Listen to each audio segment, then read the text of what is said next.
Salam alaikum wa rahmatullahi wa barakatuh. Paix sur ceux qui suivent les guidés. Paix et bénédiction sur le prophète sallallahu alayhi wa sallam, sur ses compagnons, ses amis, sa famille, ainsi que sur tous ceux qui le suivront de bonne foi jusqu'au jour du jugement.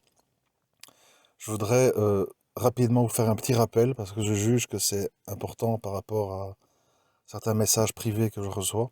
Un rappel concernant, on va dire, le mariage, avec quelque chose que je n'ai pas assez dit et sur lequel je voudrais insister, Inch'Allah. Alors, Le, dans l'époque actuelle, les êtres humains, en l'occurrence musulmans, mais c'est tout le monde, n'aiment pas subir. On ne veut pas subir des interdictions, on ne veut pas subir les défauts de l'autre, on ne veut pas subir, que sais-je, la prison, les épreuves, etc., etc. Le problème avec cette question de ne pas vouloir subir, c'est qu'on fait des dégâts qui vont bien au-delà de subir. Je m'explique. Il faut que tout le monde s'enlève de l'esprit, définitivement, que dans le mariage, par exemple, on ne va pas subir. Vous allez toujours subir, inévitablement, surtout si ça dure longtemps. Vous allez subir l'éducation de la personne, sa façon de s'exprimer, son caractère, ses défauts, ses mauvaises habitudes, etc., etc. Et donc, quand on se marie, et encore plus quand on a des enfants, il faut accepter l'idée, je vais subir des choses qui ne me plaisent pas, des choses qui me dérangent, des choses que je ne fais pas moi et que l'autre fait. Et donc subir, c'est une fatalité. Si on ne veut pas subir, on fait comme certains frères que je connais. Ils ne veulent pas subir toute une série de choses et dès qu'ils voient quelque chose dans des rencontres en vue d'un mariage qui leur déplaît, ils renoncent et ils ne se marient pas. Et certains frères que je connais ne sont pas mariés ou plus mariés depuis 10 ans, 15 ans, 20 ans. Quelque part, dans la balance, certes, le mariage est un bienfait, il faut encourager au mariage, mais peut-être pas encourager les gens qui ne sont pas prêts à subir. Parce que comme je l'ai expliqué encore récemment à un frère, il y aura toujours quelque chose que vous allez subir. Je prends des exemples. Vous connaissez si vous êtes une femme, vous allez connaître un frère, il est beau, il est gentil, il est pieux, il est tout ce que vous voulez. Et puis, c'est un père impatient. Et puis, c'est quelqu'un qui a des problèmes sexuels, ou c'est quelqu'un qui a des habitudes de vieux garçons ou d'hommes célibataires qui vous déplaisent, etc. Et donc, il faut se dire à l'avance, je vais subir l'autre quand je m'engage avec lui, parce que je vais vivre au quotidien avec lui, dans la routine, dans les hauts et les bas. C'est pas toujours tous les jours la fête, c'est pas tous les jours l'explosion de joie. Et donc, aussi, si j'ai des enfants avec cette personne, ces enfants, ils ont des droits. Et ils ont le droit d'avoir des parents qui se contrôlent, qui acceptent de subir, qui acceptent de prendre sur eux, qui acceptent de faire des compromis et qui acceptent parfois que certains défauts de l'autre, on ne peut pas les changer. Et on ne peut pas, je le dis parce que moi avant j'étais très exigeant, j'étais très justement impatient sur tout ça, d'où les dégâts. On ne peut pas à un moment donné dire, si je dois subir des trucs, moi je me retire, moi j'arrête, moi je divorce. Alors je sais, on me dira, le divorce existe en islam, etc. Oui, mais c'est une solution de dernier recours, surtout quand on a des enfants. Et donc je voudrais vraiment que vous qui m'écoutiez, vous compreniez que vous allez inévitablement subir l'autre. Même si a priori il n'a que des qualités, ou elle n'a que des qualités, il y aura des choses qui vont apparaître par la suite. Quand il y aura des moments difficiles, quand il y aura des malentendus, quand il y aura des épreuves qui vont vous être très pénibles. Et si à chaque fois, il faut divorcer, tout casser, faire des mélodrames devant les enfants, des cris, des coups, ou que sais-je, c'est pas une attitude digne des musulmans, d'un musulman. Il faut donc partir avec l'idée, le prérequis, que le fait de subir l'autre, bien sûr, quand je dis subir, je pense à des choses, entre guillemets, acceptables.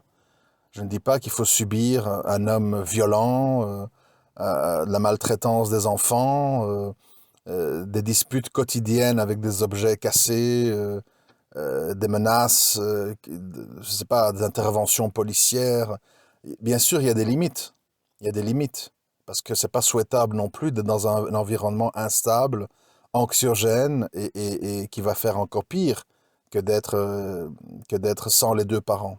Mais pour des petites choses du quotidien, des petits défauts, des façons de s'exprimer, des façons de réagir, il faut vous le dire, et je le répète, que subir fait partie du mariage. Ça fait partie non seulement du mariage, mais ça fait partie des relations humaines. En amitié aussi, vous avez beau avoir un ami que vous connaissez depuis des années, que vous appréciez, il y a des choses qui vont parfois apparaître, qui vont vous déplaire. Et il faudra le subir. Et si vous ne voulez pas subir, vous n'aurez pas d'amis, vous n'aurez pas de femme, vous n'aurez pas de mari, et vous serez isolé. Parce que la seule façon de ne pas subir dans la vie, c'est d'être tout seul. Et encore, quand on est tout seul, on subit la solitude, qui est aussi une forme d'épreuve à part. Donc, je voudrais que vous reteniez ceci de ce message. C'est pas facile, l'autre n'est pas exactement comme on voudrait, l'autre ne réagit pas exactement comme on voudrait, l'autre a des défauts qui sont usants à la longue, c'est vrai, mais ça fait partie de l'épreuve, parce que le mariage c'est aussi une épreuve, comme le célibat est une épreuve, et il faut l'accepter. Et il faut pas tout casser, il faut pas comment je veux dire, faire subir à des enfants innocents le fait qu'on est impatient, qu'on ne tolère pas certaines choses. Il faut plutôt travailler sur soi-même pour être moins pesant pour l'autre, surveiller ou corriger les défauts ou les mauvaises habitudes qu'on a qui rendent le quotidien pénible pour l'autre. Ça, il faut faire. Avant de commencer avec des drames et des séparations et des cris, etc., il faut, ça fait partie, rappelez-vous, j'ai parlé dans un audio il y a quelque temps, je ne sais plus lequel, j'ai parlé du fait que le drame de la communauté musulmane, c'est pas la science, c'est pas la pratique, c'est pas les mosquées, c'est pas tout ça. Le drame des musulmans, c'est le manque de mentalité islamique dans leur quotidien, dans la gestion de leurs amitiés, dans la gestion de leurs relations avec leurs femmes et leurs maris et leurs enfants. Nous n'avons pas, ou rarement, en tout cas de mon expérience, nous avons rarement une mentalité islamique. Et souvent, on est soumis à nos passions, à nos émotions. On parle mal, on réagit mal. Moi, je le vois même dans les frères, quand ils veulent faire des remarques, quand ils n'aiment pas ce qui a été dit, ils emploient une façon qui est souvent méprisante, rabaissante, humiliante. Et à un moment donné, il faut essayer, dans nos relations humaines, de ne pas être un espèce de fardeau, de ne pas être désagréable, de ne pas être une source de déception pour l'autre.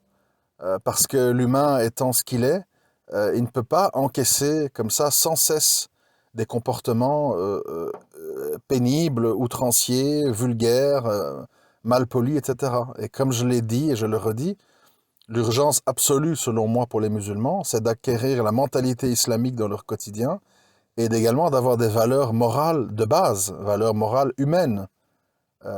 Et là-dessus doit se greffer l'islam. Mais si c'est l'islam greffé sur un mauvais comportement, un mauvais vocabulaire, des mauvaises réactions et de l'impatience, etc., malheureusement, ça va pas le faire et ça va être encore pire parce que une personne est en attente d'un musulman ou d'une musulmane qu'elle essaie de corriger tout ça.